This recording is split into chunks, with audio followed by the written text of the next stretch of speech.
Reddy ration card లబ్ధిదారులకు రాష్ట్ర వ్యాప్తంగా ఉన్న లబ్ధిదారులకు ఈ రోజు నల్గొండ నుండి స్టార్ట్ చేయడం జరిగింది. మరికొద్దిసేపట్లో నల్గొండకి సీఎం రేవంత్ రెడ్డి అయితే చేరుకోనున్నారు. తుంగతుర్తి నియోజకవర్గం నుండి ఈ కార్యక్రమానికి పునాది అయితే చేస్తున్నారు. రేషన్ కార్డు లబ్ధిదారులకు ఇక్కడ మహిళకి ఇక్కడ నుండి పంపిణీ చేసే కార్యక్రమం అయితే మొదలు పెట్టారు. మనతో పాటు కాంగ్రెస్ కార్యకర్తలు కొంతమంది ఉన్నారు. వాళ్ళని అడిగి తెలుసుకునే ప్రయత్నం చేద్దాం.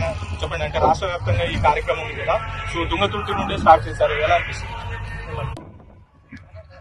ఈ కాంగ్రెస్ గవర్నమెంట్ లో గతంలో కిరణ్ కుమార్ రెడ్డి ఇచ్చాడు రేషన్ కార్డు, మళ్ళీ 10 ఏళ్ళ టీఆర్ఎస్ వాళ్ళ ఒక రేషన్ కార్డు కూడా ఆ బియ్యం ఖరాబ్ అయిన ముఖ్యమైన బియ్యం పశువులకు కోళ్లకు ఇట్లా వాడేది ఉండే. సన్న బియ్యం రేవంత్ రెడ్డి గారు వచ్చి సన్న బియ్యం కుంటలు సర్వీసరికి మంచిగా కూలీ 4 చేసుకుంటారు. అందరూ సంతోషంగా వాళ్ళ కూలీలప్పుడు వీటి సరుకులు తీసుకుంటారు. ఇవి తేడానికి పట్టుకొస్తున్నాయి. ఈ కార్యక్రమం గొప్ప కార్యక్రమంగా మేము భావించి మహిళలకు కూడా వడ్డీ లేని రుణాలు ఆ రోజున కాంగ్రెస్ గవర్నమెంట్ ఇచ్చింది, వడ్డీ లేని రుణాలు. మళ్ళీ టీఆర్ఎస్ గవర్నమెంట్ లో వడ్డీ లేని రుణాలు అనేది లేకుండా చేసిండు కేసీఆర్ పాలనలో.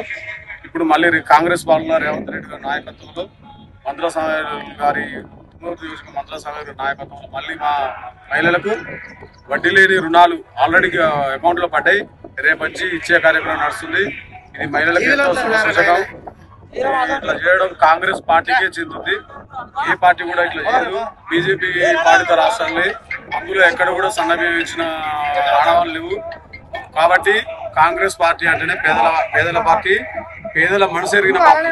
10 సంవత్సరాలు కేసీఆర్ పరిపాలన, రేవంత్ రెడ్డి ఎక్కిన 1 సంవత్సరాల కాలం నడుస్తుంది. సో ఆ 10 సంవత్సరాలకి ఈ సంవత్సరాల కాలానికి తేడా ఏంటి?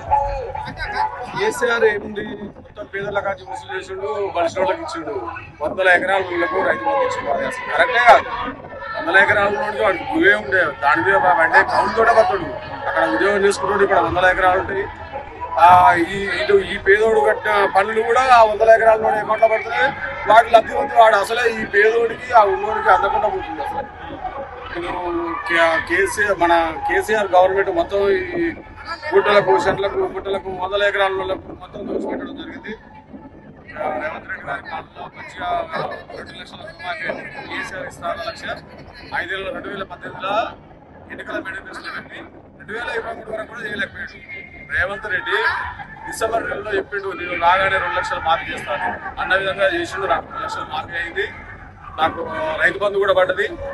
నాకెంతో రైతులకైతే ఇది చాలా గర్వించదగ్గ విషయం. ముఖ్యంగా ప్రతిపక్ష పార్టీలు ఏం ఆరోపిస్తున్నాయంటే అసలైన లబ్ధిదారులకు, అర్హులైన వాళ్ళకి పథకాలు వర్తిస్తే ఓన్లీ కాంగ్రెస్ కార్యకర్తలు పథకాలు వాళ్ళ కార్యకర్తలు చేసే ప్రతిపక్ష పార్టీలు ఆరోపిస్తున్నాయి. ఖండిస్తున్నాం. గ్రామంలో ఎవరైతే ఇల్లు లేకుండా ఉండి ఎవరైతే నిజమైన లబ్ధిదారులు ఉన్నారో ఆన్లైన్లో గతంలో ఇందిరమ్మ ఇల్లు తీసుకున్నారని దాంట్లో చెక్ చేసి తీసేయడం జరుగుతుంది. అసలైన లబ్ధిదారులు వాళ్ళు వెలికి తీసి ఇవ్వడం జరిగింది.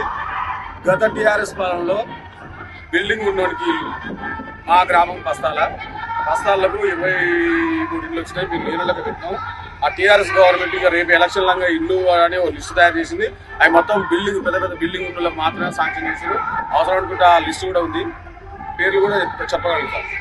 ముఖ్యంగా అయితే అసలైన లబ్ధిదారులకే కాంగ్రెస్ ప్రభుత్వంలో హామీలన్నీ, సంక్షేమ పథకాలన్నీ అసలైన లబ్ధిదారులకే చెందుతున్నాయి. ఎక్కడ కూడా 1% కూడా ఇక్కడ అవినీతి అన్నది లేదని చెప్పేసి కాంగ్రెస్ కార్యకర్తలు చెప్తున్న పరిస్థితి కనబడుతుంది. మొత్తంగా 10 సంవత్సరాలు కేసీఆర్ పరిపాలనలో కంటే సంవత్సరాలు రేవంత్ రెడ్డి పరిపాలనలో 100% బాగుందని చెప్పేసి నియోజకవర్గానికి సంబంధించిన కార్యకర్తలు చెప్తున్న పరిస్థితి అయితే కనబడుతుంది.